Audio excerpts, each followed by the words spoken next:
বেশ কয়েকদিন ধরে এত পরিমাণ শীত পড়েছে, একদম হাড় কাঁপানো শীত বলতেই হবে।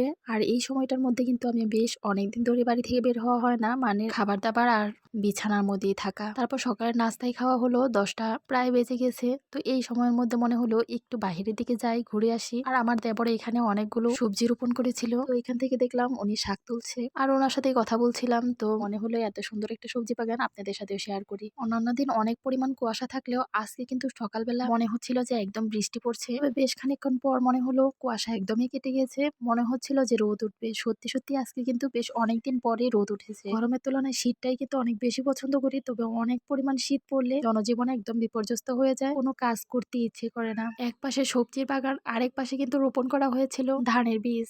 আর এই ধানের বীজগুলো একটু বড় হলেই কিন্তু আবার নতুন করে রোপণ করা হবে। আমাদের বাড়ির পেছন সাইডটাতে কিন্তু গেলে অনেক বেশি ভালো লাগে, চারপাশটা অনেক খোলামেলা, দেখলেই মন জুড়িয়ে যায়। দুই সময়ে দুই রকমের রূপ দেখতে পাওয়া যায় এখানে। মানে শীতকালে যেমন আপনি এখন ধান ক্ষেতগুলো একদম শুকনো খোলা মাটির মতো অবস্থা, আর কিছুদিন পরেই যখন জমিতে রোপণ করা হবে তখন কিন্তু চারপাশটা সবুজে ছেয়ে যায়। আর এই পাশটাতে আমার দেবর মশকরা করছিল, ওনারা নাকি রমজান উপলক্ষে এখানে সমস্ত কিছু রোপণ করে দিয়েছে।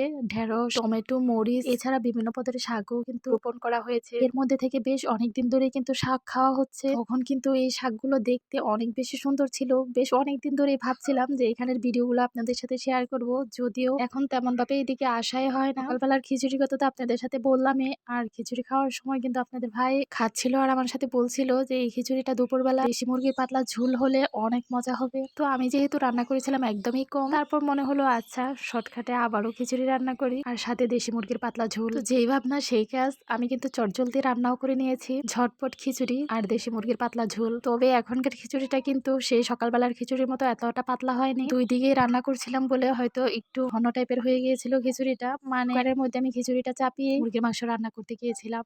তবে পাতলা ঝোলের সাথে এই ঘন খিচুড়িটাই মনে হয় অনেক ভালোভাবে যায়, বেশি পাতলা হলেও হয়তো তেমন একটা ভালো লাগতো না। ভিডিওটা কেমন লেগেছে অবশ্যই জানাবেন, ভালো লাগলে লাইক, কমেন্ট, শেয়ার দিয়ে পাশে থাকবেন। ভালো থাকবেন, সুস্থ থাকবেন, আল্লাহ হাফেজ।